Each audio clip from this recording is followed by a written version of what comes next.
पहाड़ी ससुराल की ताजा सब्जी। अरे वाह सिमरन, तू तो पहाड़ों में घूमने जा रही है। कितना अच्छा लगता होगा ना पहाड़ों में, बड़े बड़े पहाड़, ठंडी ठंडी हवाएं, हरियाली ही हरियाली। काश मैं भी कभी पहाड़ों में घूमने जा सकती।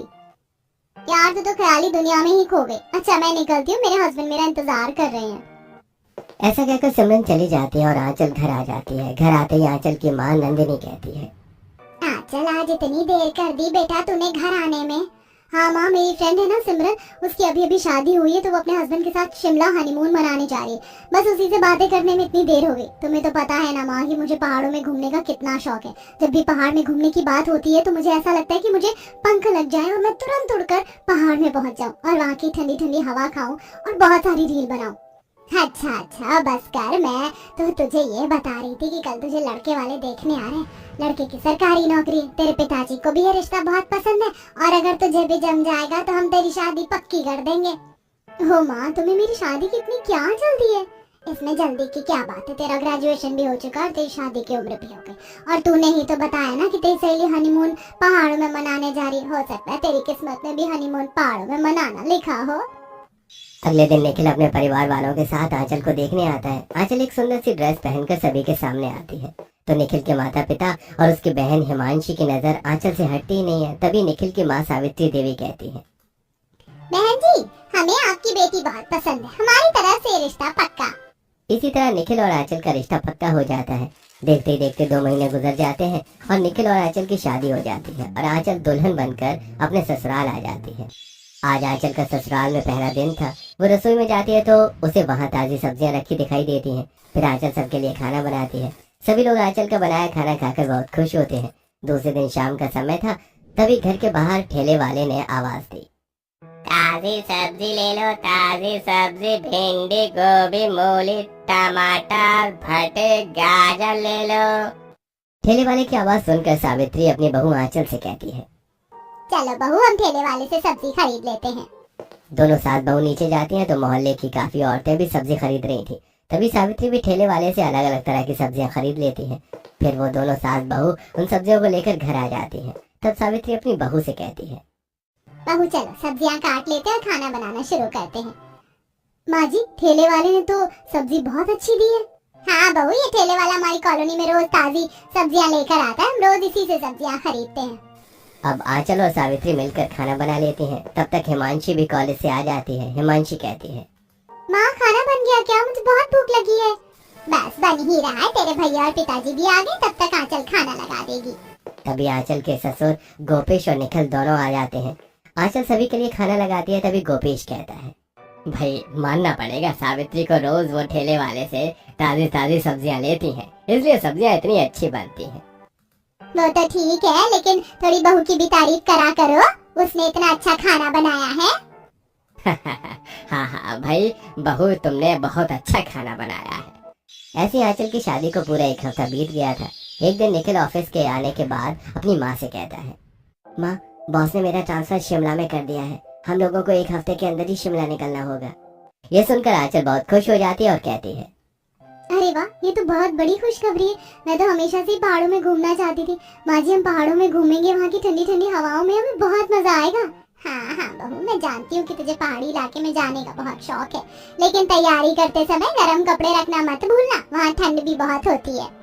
सभी लोग शिमला जाने की तैयारी करने लगते हैं। देखते ही देखते 1 हफ्ता बीत जाता है और वो लोग शिमला के लिए निकल जाते हैं। जल्दी ही वो लोग शिमला पहुंच जाते हैं। चलती कार से आंचल बाहर के नज़ारे देख रही थी। उसे ऊंची ऊंची पहाड़ियाँ, पेड़ और पहाड़ी इलाके के लोग, ये सब कुछ बहुत अच्छा लग रहा था। फिर वो लोग उस क्वार्टर में पहुंच जाते हैं जो उन्हें गवर्नमेंट की तरफ से मिला हुआ था। क्वार्टर देखकर सावित्री कहती है, क्वार्टर तो काफी गंदा है, हमें इसकी साफ सफाई करनी होगी। आंचल बहू, तुम पूरे घर में झाड़ू लगा लो और हिमांशी तुम पूरे घर में पोछा लगा लो और आप पूरे घर के जाले निकाल लीजिए और मैं और निखिल मिलकर बाकी का काम देख लेते हैं। सभी लोग अपने अपने काम में लग जाते हैं और शाम होते होते सारे काम खत्म हो जाते हैं। शाम हो चुकी थी और सभी को भूख लग रही थी। तभी सावित्री कहती है, यहाँ कोई सब्जी वाला तो दिखाई नहीं दे रहा। ऐसा करती हूँ कि मैं अड़ोस पड़ोस में पता करती हूँ कि यहाँ सब्जी लाने के लिए कहाँ जाना पड़ेगा। तब सावित्री बाहर निकलती है और एक औरत से पूछती है, अरे बहन जी, यहाँ सब्जी कहाँ मिलती है? बहन जी, यहाँ सब्जी नहीं मिलती, हमें सब्जी लेने 1-1.5 किलोमीटर दूर जाना पड़ता है। लगता है आप यहाँ नहीं आई हो। हाँ हाँ बहन जी, हम आज ही शिफ्ट हुए हैं। बहन जी हम सब्जी लेने जा ही रहे हैं, तुम भी हमारे साथ चलो, इसी बहाने रास्ता भी देख लोगे और चार बातें भी हो जाएंगी। हाँ बहन जी 2 मिनट रुको, मैं अपनी बहू को लेकर आती हूँ। सावित्री जैसे ही आंचल को सब्जी लाने चलने के लिए कहती है, आंचल बहुत खुश हो जाती है और कहती है, माँ जी सब्जी लेने के लिए 1-1.5 किलोमीटर दूर जाना पड़ेगा। अरे मैं तो बहुत मजा आएगा, चलिए। अरे आंचल गरम कपड़े तो पहन लो, रास्ते में ठंड लग सकती है, और मुझे भी मेरी शॉल दे देना। अब आंचल गर्म कपड़े पहन लेती है और सावित्री को भी उसकी शॉल देती है और वो लोग सब्जी लाने के लिए निकल जाते हैं। उन औरतों के साथ ऊबड़ खाबड़ रास्तों से गुजरते हुए 1.5 किलोमीटर चलकर वो लोग बड़ी मुश्किल से बाजार पहुंचते हैं। तो देखते हैं कि बाजार में ताजी ताजी सब्जी बिक रही थी। ये देखकर सावित्री बहुत खुश हो जाती है और आंचल से कहती है, शुक्र है भगवान का कि ताजी सब्जियां तो मिल रही हैं यहाँ, वरना हमें तो बासी सब्जियां खाने की आदत ही नहीं है। हाँ माँ जी ताजी सब्जियां तो मिल गई, लेकिन इन ऊबड़ खाबड़ रास्तों से चलकर तो मेरे पैरों में बहुत दर्द हो रहा है। अब सास बहू दोनों सब्जियां खरीदती है और घर के लिए वापस निकल पड़ती हैं। 1.5 किलोमीटर चलने के बाद वो घर पहुंच जाती हैं। घर पहुंचते ही सावित्री कहती है, मैं तो बहुत थक गई हूँ, ऐसा कर इन सब्जियों को अच्छी तरह धोकर काट ले और सब्जी चावल रोटी बना ले। और हाँ ये सारी सब्जियां आज ही बना लेना, कल हम फिर ताजी सब्जी लेकर आएंगे, क्योंकि बासी सब्जियां स्वाद नहीं देती। वो तो ठीक है माँ जी, लेकिन अभी तो मैं बहुत थक गई हूँ। ऐसा करती हूँ कि हिमांशी से कहती हूँ कि वो खाना बनाने में मेरी मदद कर दे। आंचल हिमांशी के कमरे में जाती है और कहती है, हिमांशी मैं और माँ सब्जियां लेने गए थे, सब्जी मार्केट काफी दूर था और रास्ते भी उबड़ खाबड़ थे, तो हम दोनों बहुत थक गए, तो तुम खाना बनाने में मेरी हेल्प कर दो। भाभी आपको तो पता है कि यहाँ पर आने के बाद मुझे ऑनलाइन क्लास लेना होता है, अभी मैं पढ़ाई कर रही थी, वरना मैं जरूर आपकी हेल्प करती। कोई बात नहीं हिमांशी, मैं खुद खाना बना लेती हूँ। आंचल किचन में जाती है और सब्जियों को धोकर काट लेती है, फिर आटा गूंथती है और सब्जी रोटी चावल बनाकर तैयार कर देती है। फिर खाना लगा देती है। सभी लोग खाना खाने बैठते हैं। तभी गोपेश कहते हैं, वाह भाई ये तो बिल्कुल हमारे शहर जैसा स्वाद है। मैं तो खामखा डर रहा था कि अगर यहाँ ताजी सब्जी नहीं मिली तो हमसे खाना ही नहीं खाया जाएगा। देखा बहू, मैंने कहा था ना कि हमारे यहाँ पर सभी को ताजी सब्जी ही खाना पसंद है। जी माँ जी। अगले दिन संडे था। काफी पीते हुए निखिल कहता है, माँ आंचल हिमांशी तुम लोग तैयार हो जाओ, हम सब आज शिमला घूमने चलेंगे। सब लोग बहुत खुश हो जाते हैं। फिर निखिल उनको कार में बिठाकर शिमला की सैर करवाता है। शिमला की अलग अलग जगह ले जाकर उन्हें घुमाता है और स्पेशल डिशेस भी खिलाता है। आंचल तो शिमला घूमकर बहुत खुश हो रही थी। वो जगह जगह अपनी फोटोज ले रही थी और रील बना रही थी। साथ ही आंचल ने अपनी मम्मी को वीडियो कॉल भी किया और बोली, माँ देखो मेरा पहाड़ों में घूमने का सपना पूरा हो गया। यहाँ का मौसम कितना प्यारा है, आप देख रही हो ना, यहाँ कितनी सारी हरियाली है यहाँ पर, और वो ऊंचे ऊंचे पहाड़ भी है, कुछ जगह पर तो बर्फ भी जमी हुई है, दिखाई दे रही है। हाँ हाँ बेटा देख रही हूँ, तुझे खुश देखकर बहुत अच्छा लग रहा है। वो लोग शाम तक घूमते फिरते हैं और शाम को होटल में खाना खाते हैं और वापस आ जाते हैं। सभी लोग काफी थक चुके थे इसलिए सो जाते हैं। अगले दिन सुबह सावित्री आंचल से कहती है, आंचल बेटा खाना बनाने के लिए हरी सब्जियाँ लाना है। माँ आपका मतलब है कि इतनी दूर 1.5 किलोमीटर चलकर जाना होगा सब्जी लेने के लिए? हाँ बहू, कल मैंने आसपास के लोगों से पता किया था, तो यहाँ पर सब्जी सिर्फ मंडी में ही मिलती है, जो कि 1.5 किलोमीटर दूर है। ठीक है माँ, फिर चलिए चलते हैं सब्जी लाने के लिए। बेटा आज मेरे पैरों में बहुत दर्द है, तो मैं तो नहीं जा पाऊंगी, तो किसी और को लेकर चली जा। आंचल हिमांशी के कमरे में जाती है और कहती है, हिमांशी माँ के पैरों में दर्द है, तो तुम मेरे साथ सब्जी लेने मार्केट तक चलो। भाभी मैंने आपको बताया था ना कि मेरी ऑनलाइन स्टडी स्टार्ट है। अब देखो ना मेरी क्लासेस चल रही और मेरे एग्जाम का टाइम भी पास है, इसीलिए प्लीज मुझे डिस्टर्ब मत करो। ठीक है हिमांशी तुम पढ़ाई कर लो, मैं किसी और से बोलती हूँ। अब आंचल अपने ससुर से कहती है, पिताजी माँ के पैरों में दर्द है और हिमांशी अपनी पढ़ाई कर रही है और ये निखिल ऑफिस गए हुए हैं, तो प्लीज आप ही मेरे साथ सब्जी लेने के लिए चलिए। ठीक है बहू, मैं चलता हूँ। अब गोपेश और आंचल ताजी सब्जियां लेने बाजार की तरफ निकल पड़ते हैं। रास्ते में आंचल अपने ससुर से कहती है, बाबूजी पहाड़ी इलाके का जीवन भी बड़ा मुश्किल होता है, इतनी दूर से सब्जियां लाने जाना पड़ता है, और तो और आसपास कोई किराने की दुकान भी नहीं है। बहू दरअसल ऐसा हमें लगता है, क्योंकि हमें बहुत सारी सहूलियतों में रहने की आदत है, लेकिन यहाँ रहने वाले लोग इन सब चीजों के आदी हैं, इसलिए उन्हें इन सब से कोई फर्क नहीं पड़ता। काफी देर टेढ़े मेढ़े रास्ते पर चलने के बाद गोपेश और आंचल दोनों सब्जी मंडी पहुंच जाते हैं। फिर वो दोनों सब्जियां खरीदते हैं और वापस आने लगते हैं। तभी पहाड़ों में एक तरफ बर्फ जमी होती है, जहाँ एक किसी भालू को जाता देख। ये बर्फीली जानवर है, पर ये तो बहुत प्यारे लग रहे हैं, पर यहाँ ज्वार भी है। हमें जानवरों का कोई खतरा नहीं है बहू, ये जानवर हमें कुछ नहीं करेंगे और इधर कभी नहीं आएंगे, और हमारा क्वार्टर तो यहाँ से काफी दूर है। ऐसे ही फिर लंबी दूरी तय करके घर आते हैं। आ गए तुम लोग सब्जियां लेकर, चलो जल्दी से खाना बना लो, भूख भी लग रही है। आंचल किचन में जाती है और सभी के लिए खाना बनाती है। अगले दिन सुबह सुबह सावित्री कहती है, बहू कल तेरे पिताजी सब्जी लेने गए थे तो वे बहुत थक गए और आज उनके पैरों में बहुत दर्द है। तुझे तो पता है कि मेरे घुटनों में लगातार दर्द रहता है, इसीलिए आज तुझे ही सब्जी लेने अकेले जाना पड़ेगा। अकेले? माँ जी इतनी दूर अकेले भला मैं कैसे जाऊंगी? अरे तो इसमें कौन सी बड़ी बात है, पड़ोस के सभी लोग जाते हैं, तो पड़ोसियों के साथ चली जा। ठीक है माँ जी, जाती हूँ। आंचल सब्जी लेने के लिए बाहर निकलती है तो उसे पड़ोसन की बहू विनीता मिलती है। आंचल कहती है, अरे विनीता भाभी, क्या तुम भी सब्जी लेने जा रही हो? हाँ चल भाभी, आप भी साथ चलो। आंचल विनीता के साथ सब्जी लेने के लिए जाती है। दोनों बातें करते हुए जा रही थी कि तभी अचानक ऊबड़ खाबड़ जगह से गुजरते हुए आंचल का पैर फिसल जाता है और वो गिर जाती है। विनीता उसे उठाती है और कहती है, अरे भाभी जरा संभल कर चलो, ये रास्ते बड़े ऊबड़ खाबड़ हैं। हाँ भाभी संभल के ही तो चल रही थी, पता नहीं कैसे गिर गई। अब आंचल जैसे तैसे सब्जी खरीदने के लिए बाजार में जाती है तो उसे वहाँ कुछ और पड़ोसी मिल जाते हैं। इसी तरह आंचल की सभी पड़ोसियों से दोस्ती हो जाती है, लेकिन वापस आते जाते आंचल की हालत बहुत ज्यादा खराब हो जाती है। वो घर आकर अपनी सास से कहती है, माँ जी मैं सब्जियाँ लेने गई थी तो मेरा पैर फिसल गया और मैं गिर गई थी, मेरे पैर में बहुत दर्द है, तो आज मैं खाना नहीं बना पाऊंगी। ऐसा कहकर आंचल सब्जियों को किचन में रखती है और अपने कमरे में चली जाती है। तब सावित्री हिमांशी से कहती है, हिमांशी बेटा तेरी भाभी आज गिर गई थी तो वो आज खाना नहीं बना रही है, तो तू ऐसा कर, तू ही खाना बना ले। माँ मेरा प्रैक्टिकल है, मुझे वो करना है, ऐसा करो आप ही खाना बना लो। ऐसा कहकर हिमांशी भी अपने कमरे में चली जाती है। तब सावित्री अपने आप से कहती है, हे भगवान, बहू बेटी के होते हुए भी मुझे खाना बनाना पड़ेगा इस बुढ़ापे में। वैसे तो इतना काम मुझसे होता ही नहीं है, लेकिन क्या करूँ, करना तो पड़ेगा। अब यही सोचकर सावित्री किचन में जाती है और आंचल की लाई हुई सब्जियों को धोकर काट लेती है और मसाला पीसकर सब्जी बनाना शुरू करती है। एक तरफ चावल रखती है और दूसरी तरफ आटा गूंथकर रोटियां बनाने लगती है। तभी उसके पड़ोसन शोभा सावित्री को ढूंढते हुए किचन में आ जाती है और फिर सावित्री को खाना बनाते देखकर वो कहती है, अरे सावित्री बहन, तुम खाना बनाने में लगी हो और मैं तो सोच रही थी कि हम पड़ोस की औरतें साथ में बैठकर गप्पे लगाएंगे। क्या बताऊं बहन, आंचल सब्जियां लेने गई थी इसीलिए वो बहुत थक गई और हिमांशी के कॉलेज के प्रैक्टिकल है, बस इसीलिए खाना मुझे बनाना पड़ रहा है। लेकिन बस थोड़ी देर में खाना बन जाएगा, फिर हम बाहर बैठकर बातें करेंगे। ठीक है सावित्री बहन, तुम खाना बना लो, फिर बाहर आना, मिलकर बैठेंगे। शोभा ऐसा कहकर चली जाती है। अब सावित्री खाना बनाती है और सभी को खाना लगा देती है।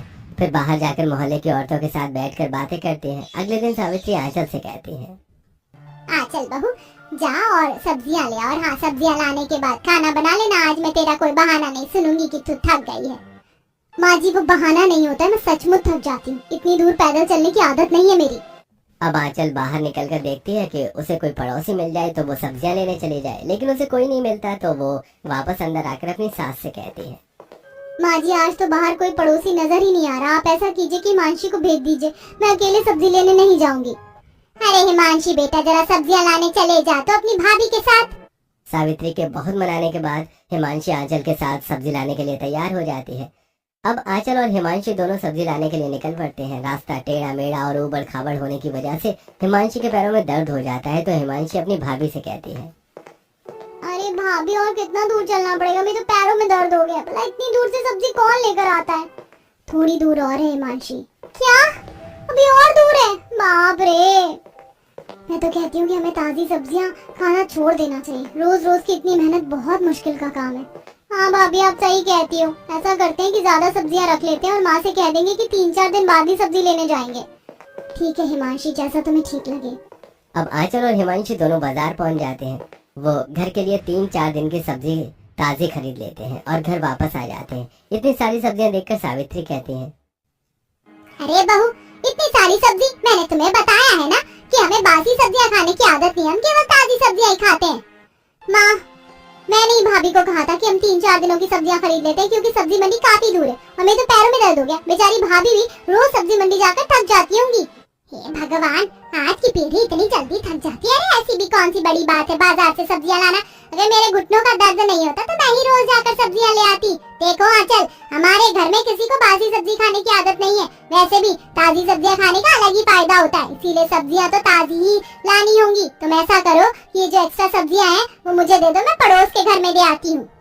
आंचल एक्स्ट्रा सब्जियां अपनी सास को दे देती है। सावित्री वो सब्जियां पड़ोसन शोभा के घर ले जाकर देती है और कहती है, अरे शोभा, ये मेरी बहू थोड़ी ज्यादा सब्जियां ले आई थी तो मैंने सोचा कि ये सब तुझे दे दूं। हाँ सावित्री बहन, लाओ दे दो। सावित्री वो सब्जियां देकर अपने घर आ जाती हैं। घर के सभी लोग रोज किसी न किसी बहाने से सब्जी मंडी जाने से मना कर देते हैं, लेकिन आंचल को रोज ही सब्जी मंडी जाकर ताजी सब्जियां लाना पड़ता। आंचल इस बात से काफी परेशान हो चुकी थी। एक दिन आंचल को सब्जियां खरीदने जाने में थोड़ी देर हो गई थी। आंचल तो जल्दी जल्दी बाजार पहुंची और सब्जियां लेकर पहाड़ी रास्तों से वापस आने लगी कि तभी अचानक जोर से बारिश होने लगी। बारिश को देखकर आंचल अपने आप से बोली, हे भगवान, पहले ही टेढ़े मेढ़े रास्ते, क्या कम मुसीबत थे जो बारिश भी होने लगी और रास्ते में तो रुकने की कोई जगह भी नहीं है। मुझे भीग कर ही घर पहुंचना होगा। यही सोचकर आंचल आगे बढ़ती रही और कई जगह तो वो फिसलते फिसलते बची। आंचल घर पहुंचने तक पूरी भीग चुकी थी और उसे छींके भी आ रही थी। आंचल सब्जी अपनी सास को देते हुए बोली, माँ जी, आज तो रास्ते में आते समय बारिश हो गई और छुपने की कोई जगह नहीं थी, इसीलिए मैं भीग गई। बहू जल्दी से जाकर कपड़े बदल लो वरना ठंड लग जाएगी। आंचल कपड़े बदलने के लिए अंदर चली जाती है। तब गोपेश सावित्री से कहता है, सावित्री, ये ताजी सब्जियां खाने की आदत हमें बहुत भारी पड़ रही है। इतनी दूर से सब्जियां लाकर बहुत थक जाती है। हाँ, लेकिन हमें ताजी सब्जी नहीं मिली तो हमसे खाना भी तो नहीं खाया जाएगा। आज बहू बारिश में भीग गई, ऐसा करती हूँ खाना मैं ही बना लेती हूँ। अब सावित्री किचन में जाती है और खाना बनाने लगती है। तभी आंचल वहाँ आती है और कहती है, माँ जी लाइए, मैं खाना बना लेती हूँ। सावित्री आंचल को सब्जियां देने लगती है कि तभी उसके हाथ से हाथ टच होता है तो उसे पता चलता है कि आंचल को बहुत तेज बुखार है। ये देखकर सावित्री कहती है, अरे आंचल बहू, आज तो तुझे बहुत तेज बुखार है। बहू ऐसा कर कि तू अपने कमरे में जाकर आराम कर, खाना मैं बना लेती हूँ। तभी हिमांशी भी वहाँ पर आ जाती है और कहती है, भाभी आज मेरी पढ़ाई कंप्लीट हो चुकी है तो मैं माँ के साथ खाना बनवा लूंगी। आप कमरे में जाकर आराम कर लीजिए और मैं गर्म दूध लेकर देती हूँ आपको, बुखार की दवा भी खा लेना। अब आंचल अपने कमरे में चली जाती है और आराम करती है। इधर हिमांशी अपनी माँ के साथ खाना बनवाती है और दूध गर्म करके बुखार की दवाई के साथ आंचल को उसके कमरे में ले जाकर देती है। आंचल टीवी देख रही थी और कुछ ही सोच रही थी। ऐसे ही हिमांशी दूध और दवा लेकर जाती है। आंचल उसके हाथ से दूध और दवा ले लेती है और दवा खाने के बाद आंचल हिमांशी से कहती है, हिमांशी, हमारी कॉलोनी के लोगों को सब्जी लाने के लिए इतनी दूर जाना पड़ता है, इसीलिए वो लोग कितने परेशान होते हैं ना। हाँ भाभी, पर क्या कर सकते हैं, सब्जी के बिना तो जीवन चलने वाला नहीं है, इसीलिए उन सबकी मजबूरी है और साथ में हमारी भी। हिमांशी, क्या हम कुछ ऐसा नहीं कर सकते कि हमें सब्जी लेने के लिए इतनी दूर जाना ही ना पड़े? क्या मतलब है भाभी आपका, मैं समझी नहीं। अरे हिमांशी, इसमें समझने वाली क्या बात है। मेरा मतलब है हमारे घरों के सामने कितनी सारी जगह खाली है, अगर हम वहाँ पर सब्जियाँ उगाएं तो हम इतनी दूर पैदल चलकर सब्जी लाने से बच सकते हैं। हाँ भाभी, आप बात तो ठीक कह रही है, लेकिन इस पहाड़ी एरिया में सब्जी उगाना इतना आसान नहीं है। हम भला कैसे सब्जी उगाएंगे और यहाँ किस तरह की खाद लगती है और कौन सी सब्जियाँ अच्छी उगती है, ये भी तो हमें नहीं पता। हिमांशी, वैसे तो मैंने अपने कॉलेज में एग्रीकल्चर के सब्जेक्ट में ये सब कुछ पढ़ा है कि किस तरह से सब्जियाँ उगाते हैं, फिर भी अगर कोई कमी रह गई हो तो आजकल YouTube का जमाना है, हम सर्च कर लेंगे, वीडियो देख लेंगे। ठीक है भाभी, अगर आप कॉन्फिडेंट हो तो हम सब्जियाँ उगाना शुरू करते हैं। अब रात को आंचल अपने फोन में पहाड़ों में उगाई जाने वाली सब्जियों के बारे में सर्च करती है। साथ में वो खाद और बीज के बारे में भी सर्च करती है। फिर आंचल अमेज़न से अच्छी क्वालिटी के भिंडी, भट्टे, हरी मिर्च, हरी धनिया और पुदीना के बीजों का ऑर्डर कर देती है। थोड़े दिन बाद सावित्री गोपेश के साथ बैठी बातें कर रही थी। तभी डोरबेल बजती है। सावित्री दरवाजा खोलती है तो पार्सल वाला उसे कुछ पार्सल देकर चला जाता है। सावित्री आंचल को आवाज देकर बुलाती है और कहती है, अरे आंचल बहू, देख तो जरा ये पार्सल किसने बुलाया है, मैंने तो नहीं बुलवाया। माँ जी, पार्सल मैंने बुलवाया है, इसमें अलग अलग तरह के बीज हैं, मैंने सब्जियों की खेती करने के लिए बुलाया है। क्या बहू, अब तो सब्जियों की खेती करेगी? अरे बहू, यहाँ पर खेती करना इतना आसान नहीं है। अरे सावित्री, अगर सब्जी बहू उगाना चाहती है तो उगाने दो उसे। लेकिन ये इतना आसान नहीं है। आसान तो सब्जियां खरीद कर लाना भी नहीं है माँ जी। बस देखते जाओ माँ जी की मैं कैसे अपने घर में पहाड़ की जमीन को सब्जियों से भर देती हूँ। अब आंचल हिमांशी की मदद से घर के आंगन में सब्जियों के बीज लगाने लगती है। तभी निखिल ऑफिस से आ जाता है। निखिल ये देखकर आंचल से कहता है, अरे आंचल, ये तुम क्या कर रही हो? अब आंचल अपनी प्लानिंग के बारे में निखिल को बताती है। ये जानकर निखिल बहुत खुश होता है और वो भी आंचल की मदद करवाने लगता है। थोड़ी देर में आंगन में आंचल सारे बीज बो देती है। तभी सावित्री वहाँ पर आती है और कहती है, बहू, बो दिए तूने सारे बीज? हाँ माँ जी, अब जाकर खाना बना ले, बहुत भूख लग रही है। और हाँ, आज सब्जियाँ तेरे पिताजी लाए हैं, मैंने किचन में रख दी है। अब आंचल किचन में जाती है और उन सब्जियों को धोकर सभी के लिए सब्जी, रोटी, दाल, चावल बना देती है और सभी को खाना लगा देती है। अगले दिन आंचल अपने बोए हुए बीजों में पानी डालती है और फिर सब्जियां लेने के लिए बाजार की तरफ चल पड़ती है। आंचल को बाजार में कॉलोनी की कुछ औरतें मिलती हैं। तब आंचल कहती है, बहन मैं तो इतनी दूर से सब्जियां ले जाकर थक गई हूँ, इसीलिए मैंने सोच लिया कि मैं खुद ही सब्जी उगाऊंगी और मैंने तो सब्जियों के बीज भी अपने आंगन में बो दिए। अगर आप लोग चाहो तो आप भी बो सकती हो। नहीं नहीं भाभी, इन पहाड़ी इलाके में सब्जी उगाकर हमें अपनी हालत नहीं खराब करना, हम तो इसी पहाड़ी एरिया के बाजार से सब्जी ले जाते हैं। अब आंचल सब्जियां खरीदती है और अपने घर आ जाती है और फिर अपने बीजों में पानी डालती है। ऐसे ही काफी दिन बीत जाते हैं और अब आंचल की लगाई हुई सब्जियों के पौधे बड़े हो गए थे, कुछ कुछ में तो सब्जियां भी आने लगी थी। इसी तरह थोड़े दिन और गुजरते हैं और अब आंचल की लगाई हुई सब्जियां पूरी तरह से पक चुकी थी। तभी आंचल ने कुछ पालक के पत्ते, टमाटर, हरी मिर्च, हरी धनिया और बरबट्टी तोड़ ली और अपनी सास के पास ले जाकर बोली, माँ जी देखिए, हमारी सब्जियां तो तैयार हो चुकी हैं, अब हमें बाजार से सब्जियां नहीं लाना पड़ेगा। अरे वाह, ये सब्जियां तो सच में बड़ी सुंदर दिख रही है, तूने तो कमाल कर दिया, घर में ही सब्जी उगाती। अच्छा है, कम से कम किसी को सब्जी लाने के लिए इतनी दूर तो नहीं जाना पड़ेगा।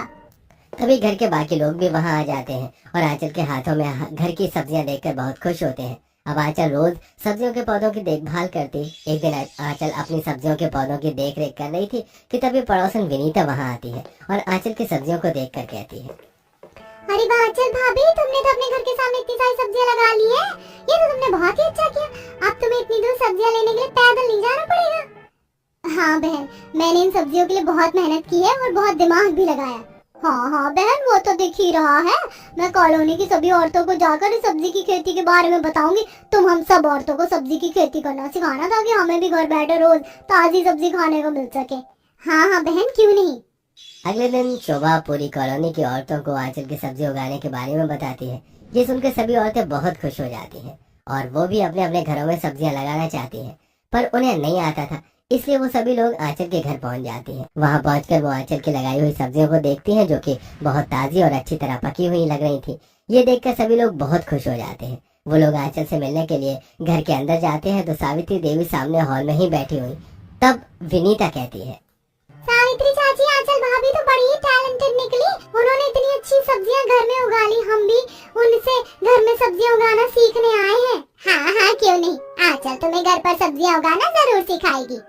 तभी आंचल और हिमांशी भी वहां आ जाती हैं और फिर आंचल सभी लोगों को आंगन में सब्जियां उगाने के बारे में बताती है। साथ ही उन सभी को अपने पास रखे हुए बीज भी देती है। मोहल्ले की सभी औरतें बहुत खुश हो जाती हैं। सभी अपने अपने घर जाती हैं और अपने अपने घर में सब्जियों के बीज लगाती हैं। जल्दी ही उन सब की भी सब्जियां उग जाती हैं। मोहल्ले के लोग एक दूसरे को सब्जियां बांट कर खाया करते थे। एक दिन विनीता आंचल से घर सब्जियां लेने आती है तो वो आंचल से कहती है, आंचल बहन, जब से तुम हमारे मोहल्ले में आई हो तब से तो हमारे मोहल्ले की रौनक ही बढ़ गई है। मोहल्ले वाले एक दूसरे को और ज्यादा प्यार करने लगे और एक दूसरे को और ज्यादा समझने लगे हैं। अपनी तारीफ सुनकर आंचल बहुत खुश होती है। ऐसे ही समय गुजर रहा था। अब आंचल को उस पहाड़ी एरिया में बहुत अच्छा लगने लगा था। आंचल और सावित्री की पूरे मोहल्ले में अच्छी खासी जान पहचान हो गई थी। तभी एक दिन निखिल शाम को ऑफिस से घर आता है और सभी लोगों को बताता है, माँ बाबूजी, इस पहाड़ी एरिया में रहने में बड़ी दिक्कतों का सामना करना पड़ रहा था, इसलिए मैंने अपने बॉस से कहकर अपना ट्रांसफर वापस अपने शहर में करवा लिया है। तो अगले एक हफ्ते बाद हम अपने शहर लौट जाएंगे। ये सुनकर पूरा परिवार एक तरफ जहाँ बहुत खुश था, वहीं उसे अपना ये एरिया छोड़ने का बहुत दुख भी हो रहा था, क्योंकि सभी को इस एरिया से अब बहुत लगाव हो गया था। अब सभी लोग वापस जाने की तैयारी करने लगते हैं और अपना अपना सामान पैक करने लगते हैं। देखते ही देखते एक हफ्ता बीत जाता है। अब वो लोग वापस जाने के लिए अपने घर से बाहर निकल जाते हैं। मोहल्ले वालों को पता चल चुका था कि वो वापस जा रहे हैं। सभी लोग इकट्ठा होते हैं। तब शोभा सावित्री से कहती है, सावित्री बहन, तुम लोगों से तो बड़ा ही लगाव हो गया था, हमें पता ही नहीं था कि तुम लोग इतनी जल्दी वापस चले जाओगे। तुम लोगों के रहने से मोहल्ले में रौनक लगती थी, तुम्हारे जाने के बाद हमें बिल्कुल भी अच्छा नहीं लगेगा। हाँ बहन, सच कह रही हो, मुझे भी यहाँ से जाना अच्छा नहीं लग रहा है, लेकिन मैंने सोच लिया कि हम हर साल 2 महीने की छुट्टी मनाने यहीं आएंगे और आप लोगों के साथ मिलकर रहेंगे। ठीक है बहन, और आप लोग चिंता मत करना, आपके इन सब्जियों के पेड़ों को हम खराब नहीं होने देंगे। हम सब मिलकर इनका ख्याल रखेंगे ताकि जब भी आप कभी यहाँ रहने आओ तो आपको हरी सब्जियाँ खाने को मिले। सावित्री और आंचल अपने पड़ोसियों की बात सुनकर मुस्कुरा देते हैं। वो लोग गाड़ी में बैठकर वापस जाने लगते हैं, लेकिन बार बार जाते हुए वो पलटकर अपने पड़ोसियों को देख रहे थे।